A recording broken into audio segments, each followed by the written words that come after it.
Heavenly Father, as we enter into your gates with thanksgiving and to your courts with praise, we thank you, Father, for who you are yesterday, today, and forevermore. We thank you, Father, for your faithful love that endure forever. You're a miracle worker. You're a promise keeper.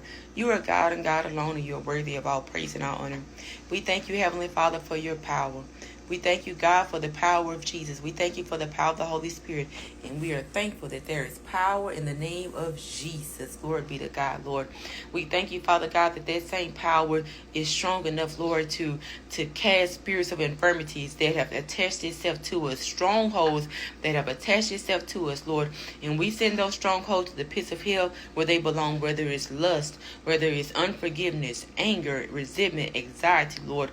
We thank you, Lord, for your power, God, that the enemy has no choice but to flee from us in the name of Jesus. And Lord, for that person said, Lord, I want to be saved. Please pray this prayer and say, sweet Jesus, please forgive me for all of my sins, and I accept you as my